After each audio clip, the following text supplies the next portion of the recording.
Hayyee daawwattoota keenyaa wayita ammaa kana sirni cufiinsa Olompikii bara 2016 biyya Biraazil magaalaa Riyootti wayita ammaa gaggeeffamaa jira. Atileetiin Oromoo har'a seenaa addaa hojjetes madaaliyaa isaa fudhatee jira. Haa ta'uutii gidduutti bakka saramooniin yookaan immoo sirni kun gaggeeffamaa jirutti atileetii Oromoo Fayyisaa Leellisaa argannee dubbifneerra innis akka jedhetti akkuma guyyaa mallattoo diddaa gabrummaa yookaan mormii uummanni keenya biyya keessatti gaggeessaa jiru addunyaatti beeksise galgala kanas itti fufuuf ture.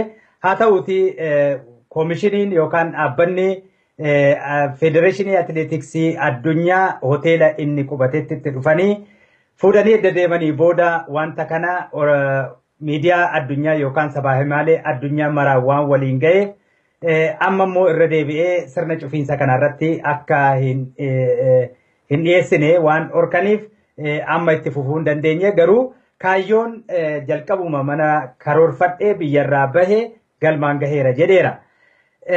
Gara fuulduraattis qabsoo mirga abbaa biyyummaa uummanni Oromoo godhu kana qofaa miti hanga wareegama lubbuutti kan cinaa dhaabbatu ta'us waadaa seeneera. Biyya Itoophiyaa keessatti uummata Oromoo jumlaan ajjeefamaa odoo jiru innis deebi'ee jireenya gaarii jiraachuudhaaf akka hin feenellee irra deebi'ee naa ibsee jira. Waa hundumaaf iyyuu murtee kanarras maaliif akka ga'e waan dubbatu qaba. Yeroo gabaabduu bakka sirna cufiinsas atileetiksii Olompikii addunyaa Riyoo de Janeeroo Biraazilitti gaggeeffamaa jirurraa haasofsiiseera waliin haa hordofnu.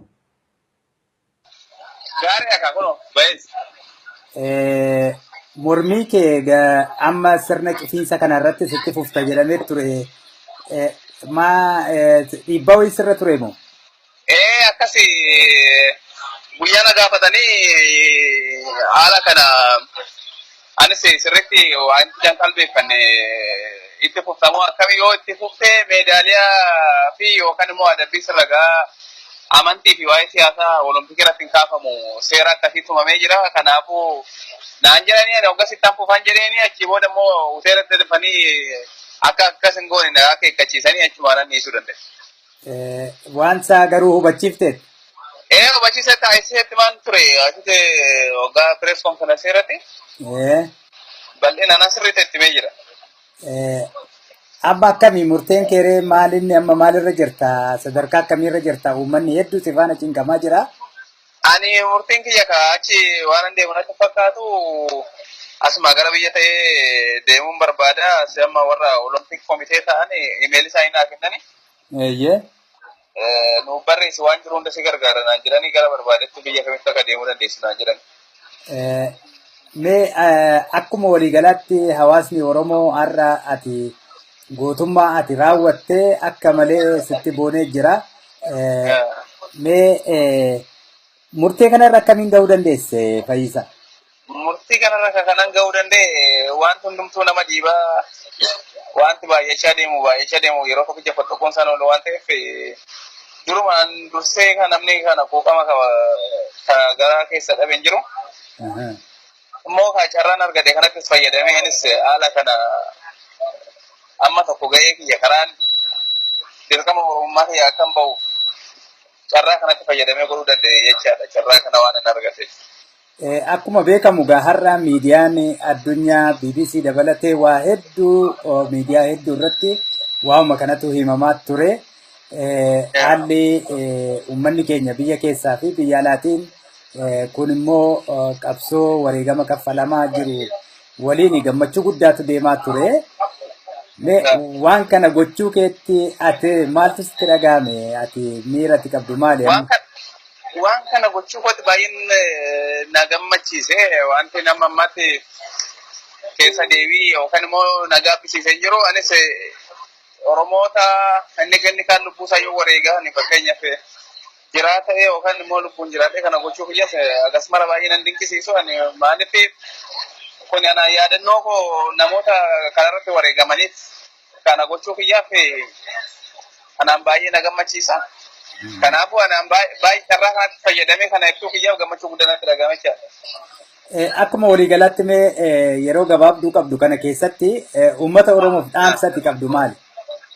ummata Oromoof dhaamsa qabu akka du'ee takka badee amma sittuma jabaatee qabsoosaa finiinsee sirna kana ofirraa buusuun dirqama isaatiin jedha.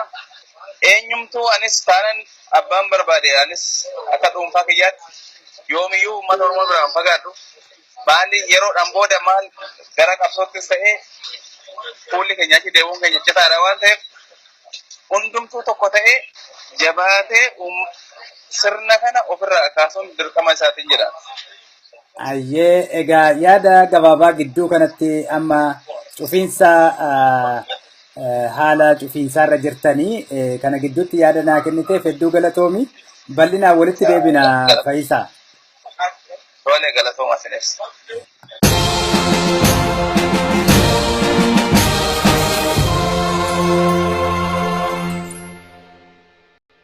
Hayyee daawwattoota keenya wayita ammaa kana sirni cufiinsa Olompikii bara 2016 biyya Biraazil magaalaa Riyootti wayita ammaa gaggeeffamaa jira.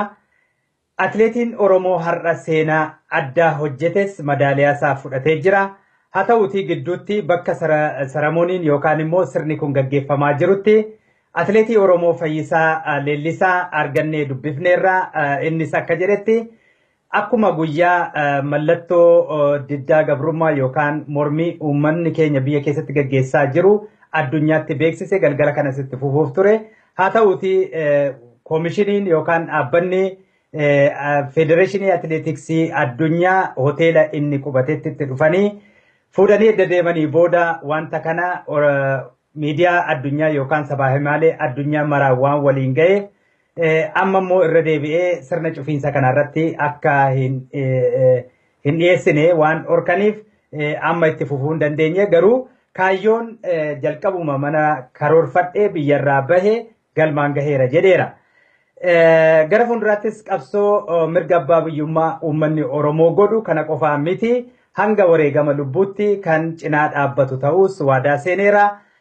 Biyya Itoophiyaa keessatti uummata Oromoo jumlaan ajjeefamaa odoo jiru innis deebi'ee jireenya gaarii jiraachuudhaaf akka hin feenellee irra deebi'ee naa ibsee jira. Waa hundumaaf iyyuu murtee kanarras maaliif akka ga'e waan dubbatu qaba. Yeroo gabaabduu bakka sirna cufiinsa atileetiksii Olompikii addunyaa Riyoo de Janeeroo Biraazilitti gaggeeffamaa jirurraa haasofsiiseera waliin haa hordofnu. Gaarii akka kunoo baay'ees. Carraa kanatti fayyadamee godhuu danda'e jechaadha. Carraa kana waan hin argate. Akkuma beekamu har'a miidiyaan addunyaa BBC dabalatee waa hedduu miidiyaa hedduu irratti waa'uma kanatu himamaa ture. Haalli uummanni keenya biyya keessaa fi biyya alaatiin kun immoo qabsoo wareegama kaffalamaa jiru waliin gammachuu guddaatu deemaa ture. Waan kana gochuu keetti ati maaltu sitti dhagahame? Ati miira ati qabdu maali? Waan kana gochuu kooti baay'een na gammachiise. Wanti nama ammatti keessa deebii yookaan immoo na gaabbisiisee jiru. Anis Oromoota inni kan lubbuu isaa yoo wareegan fakkeenyaaf jiraata yookaan immoo lubbuun jiraate kana gochuu kiyyaas akkasuma baay'ee nan dinqisiisu. Maaliif kun ana yaadannoo koo namoota kanarratti wareegamaniif kana gochuu. Mormii kee amma sirna cufiinsa kanarratti sitti fufta jedhamee ture. Dhiibbaa wayii sirra ture moo? Akkasi guyyaa na gaafatanii haala kana anis sirriitti waan jan qalbeeffanne itti fuftamoo akkamii yoo itti fuftee meedaaliyaa fi yookaan immoo adabbii sirragaa amantii fi waa'ee siyaasaa Olompikii irratti hin kaafamu seera akkasii tumamee jira. Kanaafuu naan jedhanii ani hoggasittaan fufan jedhanii achi booda immoo hoteelatti dhufanii akka akkas hin goone nagaa keekkachiisanii achumaan dhiisuu danda'e. Waan isaa garuu hubachiifteet? Hubachiisa taasisetti waan ture asitti hoggaa pirees konferensii irratti bal'inaan asirratti itti mee jira. Amma akkamii murteen keeree maalinni amma maalirra jirta? Sadarkaa akkamiirra jirta? Uummanni hedduu si faana cinqamaa jira? Ani murtiin kiyya achi waan deemu natti fakkaatu asuma gara biyya ta'ee deemuun barbaada. Amma warra Olompik komitee ta'an imeelii isaanii naa kennani. nu barreessi waan jiru hunda si gargaara naan jedhanii gara barbaadetti biyya kamitti akka deemuu dandeessu naan jedhan. Mee akkuma waliigalaatti hawaasni Oromoo har'a ati gootummaa ati raawwattee akka malee sitti boonee jira. Mee murtee kanarra akkamiin gahuu dandeesse Fayyisaa? Murtii kanarra kanan gahuu danda'e wanti hundumtuu nama dhiibaa wanti baay'achaa deemu yeroo tokkicha fottoquun sana oolu waan ta'eef durumaan dursee kan namni kana quuqama garaa keessa dhabeen jiru. Immoo carraan argate kanattis fayyadameenis haala kana amma tokko ga'ee kiyya karaan dirqama Oromummaa kiyya akkan bahuuf